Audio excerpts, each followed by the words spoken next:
Addis Ababa for the summit. Let's go there now live. How you were thinking about solving them. These have been remarkable experiences. Yet this is the first time that I felt that history is turning in a similar sort of way. Because between today and the end of the century, almost as many children will be born in Africa than in the rest of the world put together. And the African Union has envisioned a remade continent for them to call home. In these plans, Africa, by 2063, will have many great things: high-speed trains, space program, online universities, roads, all the infrastructure. And it's a fantastic, hopeful vision. And I believe it is achievable. But how? What are the key elements?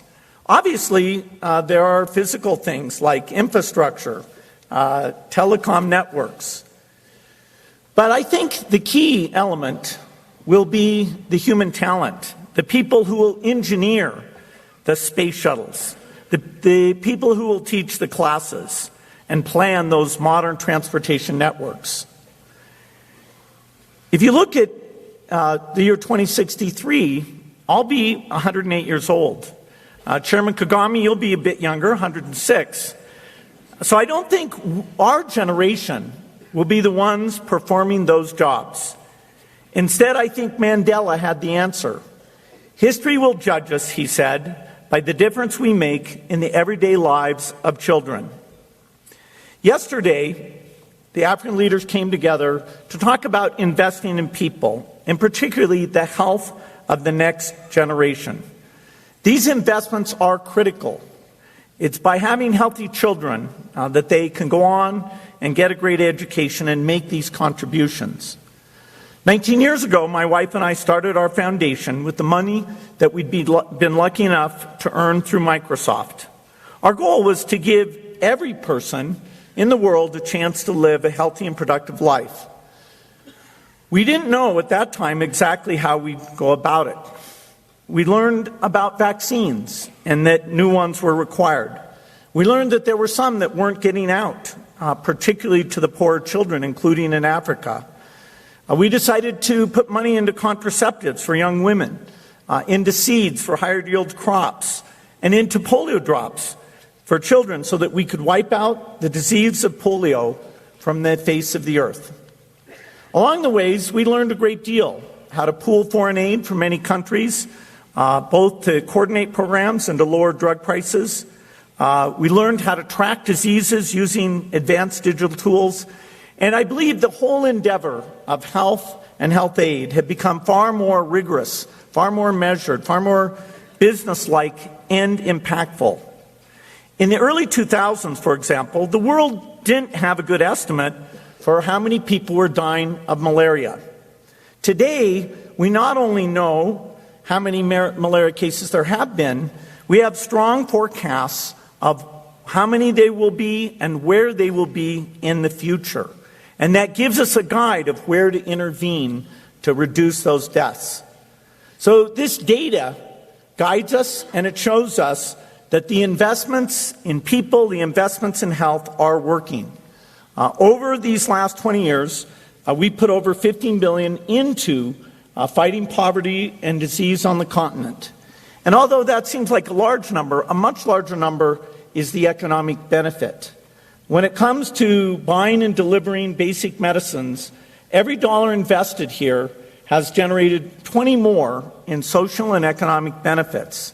And that's a return that's right up there with all the other possible investments. And in fact, I would say it's a necessary investment.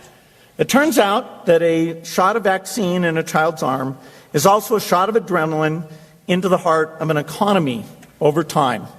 Of course, it's not just health, although that's where we specialize. We also work in agriculture. Education and quality work there is super important. We need programs that help farmers sell their produce to a wider market, technologies that help people transact in a very efficient digital way. All of this empowers people to pick themselves up. All of this is what economists call human capital. Your Excellencies, ladies and gentlemen, I believe that the African Union can achieve its highest ambitions to remake the continent for the next generation. But a key will be making smart investments in human capital. Our foundation has spent 2 decades on the continent partnering with governments to do that. We've had great success in lots of places, including Rwanda, Ethiopia. We're working in Nigeria to improve the primary health care in the north. We're working with South Africa to bring down the burden of HIV and TB and to invent new tools using the great scientists there. We stand ready to continue to help, to use our resources, our time, and our expertise for this cause. 25 years ago, when I picked up that phone, I couldn't have imagined that the main topic I would work on is health in Africa. But because of his call and his example, that's what I find myself doing today. And so, although a lot of time has passed, whenever there's a call like that, particularly if it's about how we can help in health, I want to respond and do everything I can to help you achieve your vision. Thank you.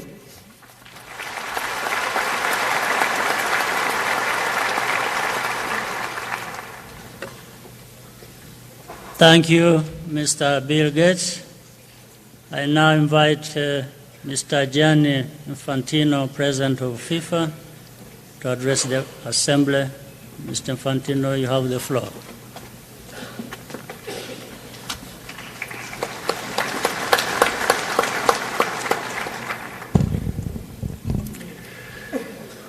Dear President Kagame, President of the African Union, dear President of the Commission, Excellencies, Presidents, Heads of States, leaders,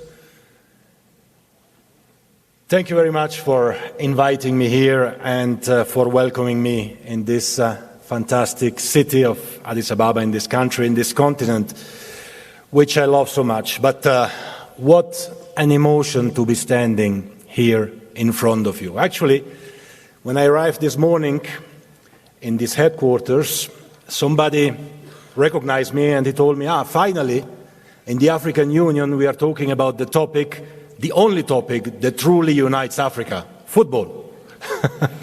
Well, I don't know if that's true. I'm sure there are many other topics as well, but football can certainly help and play an important role. And I'm here as the FIFA president, ladies and gentlemen, dear friends, to convey to you a message and to offer you a tool.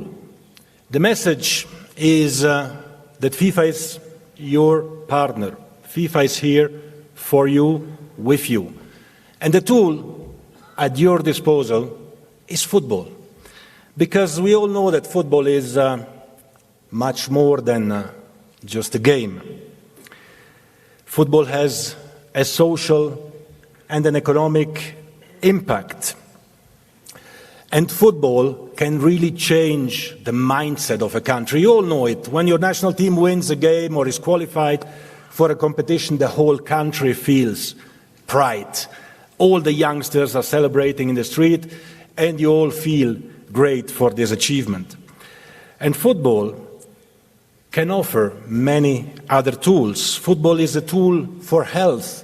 We were speaking about that. Bill Gates was speaking about that much better than I can do it, but we can contribute on that. Football can contribute to education. I will come back to that. Football can contribute and is a tool for economic growth. Football is a tool for gender equality, not only women's football, but also women in football.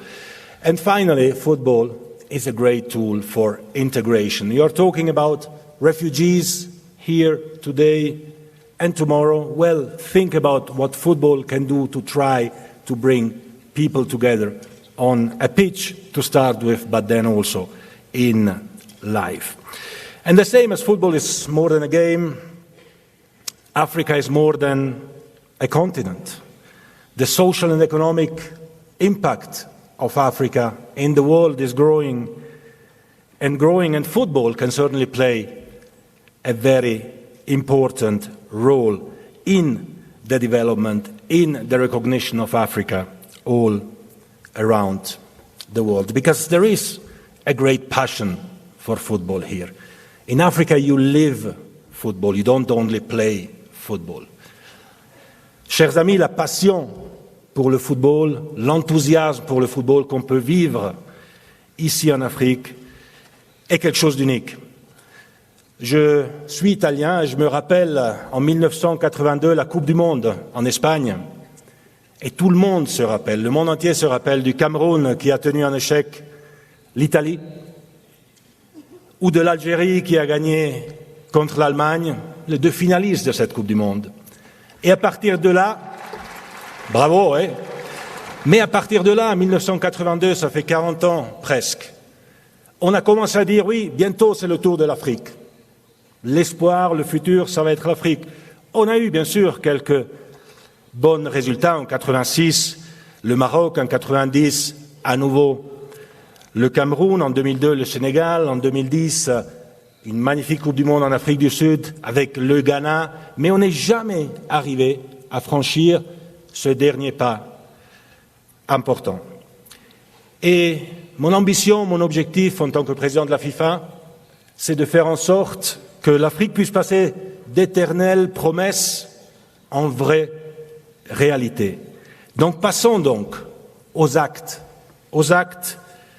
concrets, parce que, mesdames et messieurs, chers amis, je crois vraiment en l'Afrique, et je le dis pas seulement parce que je suis là, mais parce qu'on le fait avec des actes, et très concrètement, et le football peut vraiment être un vecteur incroyablement puissant pour l'Afrique, en termes d'image, en termes de succès dans le monde, et en termes d'investissement et, bien sûr, d'éducation.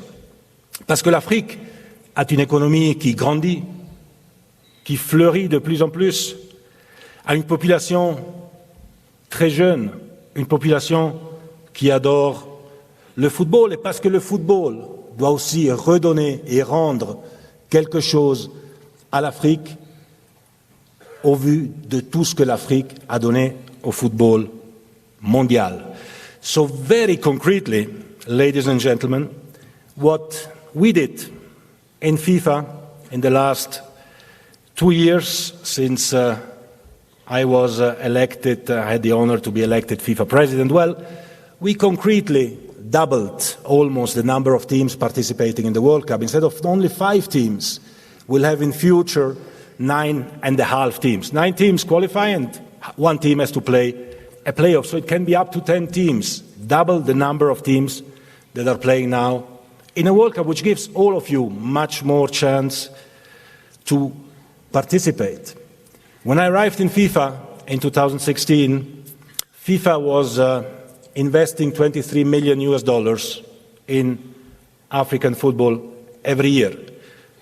Today, we are investing not 23 million, $112 million every year in infrastructure, in organization, in football for our youth, for our boys, for our girls, for everyone who wants to play. And there is much more to come in terms of women's competition. We have the World Cup, the Women's World Cup this summer in France with 3 African teams. And we are investing in youth, in women, thanks to the work of all of you and of all of your countries. In the last 30 days, ladies and gentlemen, I've been visiting 10 African countries and I've been meeting many of you, and I know that I can count on your help the same way that you can count on our help.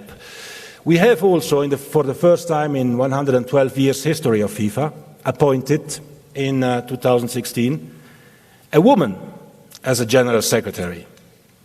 And this woman is African. It's Fatma Samoura from Senegal. She's here somewhere in the room, because you can find competence in managerial position not only in Western Europe, but all over the world. And if FIFA wants to be a truly world governing body, we have to embrace, of course, the whole world. And today, I'm particularly proud to be here, Mr. President, because we are kicking off a real, concrete partnership with the African Union on 3 areas. The first one is the fight against corruption and for good governance, because we cannot allow matches to be fixed, and for this we need to work hand in hand.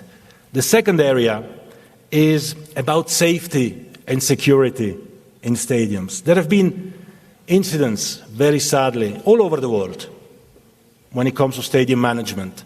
But in 2019, we cannot anymore die if we go to watch a football game. We want to help.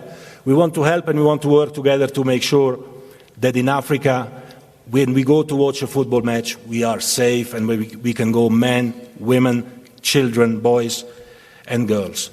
And the third area of collaboration is education, because this is the main social focus of FIFA, and because we think that through football we can teach life skills, not only football skills. Through football we can teach respect, respect for a referee, respect for the opponent, team spirit, teamwork. We teach our children to win, but we teach them as well to lose. And when you lose, you know that there is a next game coming that you can then try to win. And this is the philosophy of football that we want to give to our children. And ladies and gentlemen, this is just the beginning. So FIFA is your partner. Football is your tool. We are very proud to team up with you, to be part of the same team. And I thank you very much for your attention. Shukran jazilan. Muito obrigado. Merci beaucoup. Vive le football et vive l'Afrique. Thank you.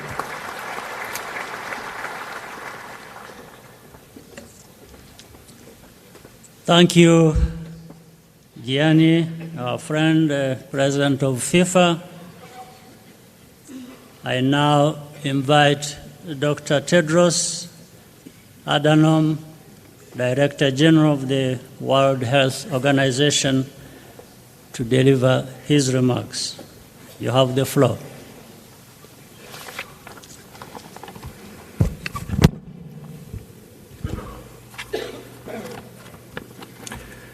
Your Excellency Paul Kagame, Your Excellency Prime Minister Abiy Ahmed, Your Excellency President Abbas, Your Excellencies Heads of State and Heads of Government, Your Excellency Musa Faki Mohammed, and Your Excellency Secretary General Antonio Guterres, Excellencies, distinguished guests, ladies and gentlemen.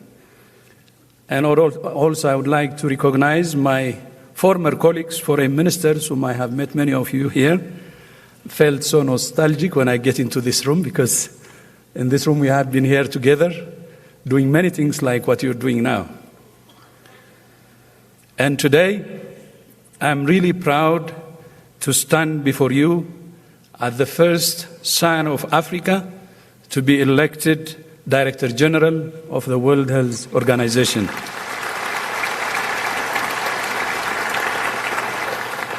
I owe the African Union, our leaders, our foreign ministers and health ministers, for the enormous debt of thanks for its support during my campaign.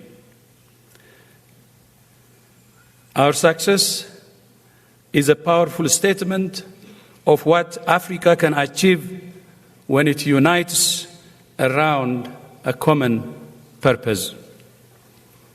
Now, it's time for us to unite around new purpose, the health of all Africa's sons and daughters. Because for Africa to thrive, for Africa to fulfill its potential, for Africa to take its rightful place on the world stage, we must ensure that all Africans enjoy the health they deserve.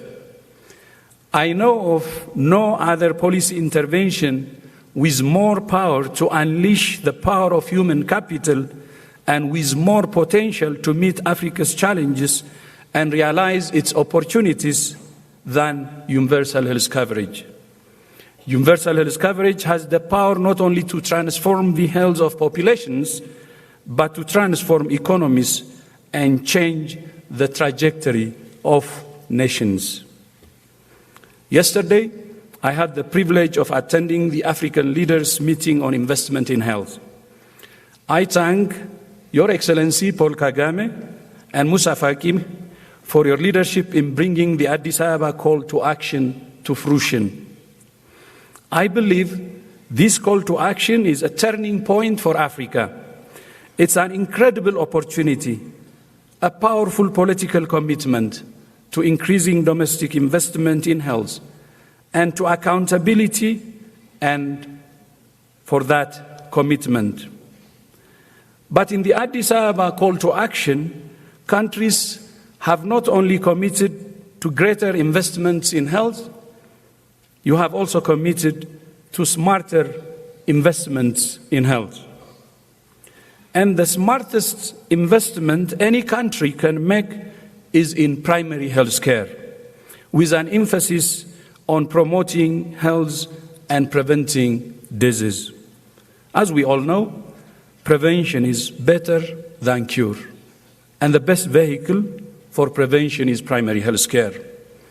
Strong primary health care is also the eyes and ears of the health system and the first line of defense against outbreaks and other health emergencies. Ultimately, health systems and health security are two sides of the same coin. The current outbreak of Ebola in the Democratic Republic of the Congo is a perfect example. Even as we work to stamp out this outbreak from DRC, we must work to build stronger health systems to prevent, detect, and respond quickly to the next outbreak. The establishment of the African Center for Disease Control and Prevention 2 years ago is an important investment in strengthening Africa's defenses against outbreaks. WHO is committed to working with the Africa CDC to ensure its success. Likewise, we're very encouraged by the progress made towards establishing the African Medicines Agency. This is a vital step towards ensuring a safe, reliable, and affordable supply of medicines in Africa, and to combating the epidemic of substandard and falsified medicines in our continent. The Addis Ababa call to action also calls for greater coordination with multilateral and bilateral organizations. We want the same thing. Last year, His Excellency President Akufo-Addo of Ghana, together with Chancellor Merkel of Germany and Prime Minister Solberg of Norway, Prime Minister Solberg is with us today here, asked WHO to take the lead on developing a global action plan to support countries in achieving the health targets in the Sustainable Development Goals. Together with 11 other health and development agencies, we are now developing that plan. This is another powerful opportunity for multilateral agencies to align in support of country priorities and country plans. Excellencies, ladies and gentlemen, finally, I leave you with 3 requests. First, continued strong leadership. Universal health coverage is above all a political choice, a fundamental human right. We look to you to make that choice on behalf of the people you serve, as you have already shown your commitment yesterday. Second, primary health care. That's the bedrock of universal health coverage and must be the focus of action in all our countries. And third, domestic investment. Every country must now make good on the commitment it has made in the Addis Ababa call to action. WHO stands ready to support every country as we work together for a healthier, safer, fairer Africa and realize the Agenda 2063. And again, I would like to express how proud I am to address you today. And thank you so much for all the support you have given me since I became DG2, not only for the campaign. Thank you so much. Thank you.